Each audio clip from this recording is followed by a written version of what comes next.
দ্বিতীয় কোয়ালিফায়ারের দিন ঢাকায় পা রেখেই প্রমাণ করেছেন ৩৫ বছর বয়সেও জ্বলে ওঠা যায়। স্বদেশি জিমি নিশামকে নিয়ে বিপিএল এর ফাইনালে তুলেছেন রাজশাহী ওয়ারিয়র্সকে। বিপিএল এর ফাইনালের আগে আলোচনার কেন্দ্রে নিরাপত্তা ঝুঁকিতে বাংলাদেশ দলের বিশ্বকাপে খেলতে না যাওয়ার বিষয়টি। বিপিএল খেলতে এসে এ বিষয়ে কথা বলেছেন নিউজিল্যান্ডের সাবেক অধিনায়ক কেন উইলিয়ামসন। বাংলাদেশ ভারতের সাম্প্রতিক রাজনৈতিক অস্থিরতা সম্পর্কে খুব বেশি জানা নেই তার। নির্দিষ্ট কারো পক্ষে কথা না বললেও সব দলকেই বিশ্বকাপে দেখতে চান উইলিয়ামসন।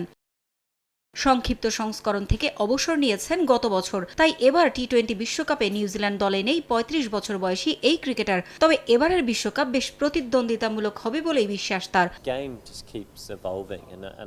বাংলাদেশ ও ভারতের মধ্যকার সাম্প্রতিক বিষয় সম্পর্কে আমি কিছুই জানি না, তাই এ নিয়ে কথা বলা আমার ঠিক হবে না। তবে সব দলকেই বিশ্বকাপে দেখতে চাই আমি। নিশ্চয়ই সবকিছুর পরেও সমাধানের কোনো না কোনো পথ খোলা থাকে। আশা করছি ভালো কিছু হবে। বিশ্বকাপে নিউজিল্যান্ড ভালো করবে, কারণ দলে ম্যাচ জেতানোর মতো ক্রিকেটার আছে। তবে এবারের বিশ্বকাপ বেশ রোমাঞ্চকর হবে বলেই আশা করি।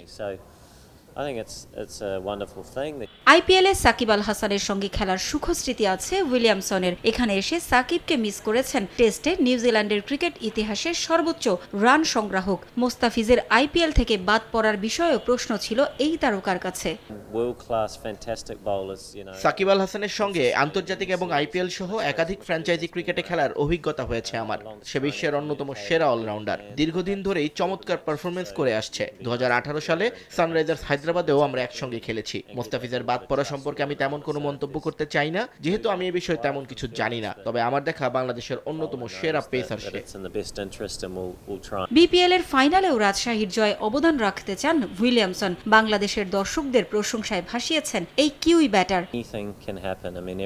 আশা করছি কোয়ালিফায়ারের মতো ফাইনালে অবদান রাখতে পারবো। বাংলাদেশে আমি মাত্র একটা ম্যাচ খেলেছি, তাই বিপিএল সম্পর্কে খুব ভালো বলতে পারবো না। তবে এখানকার দর্শকরা ক্রিকেটটাকে খুব ভালোবাসে। বাংলাদেশে অনেক প্রতিশ্রুতিশীল তরুণ ক্রিকেটার রয়েছে বলেও জানান উইলিয়ামসন।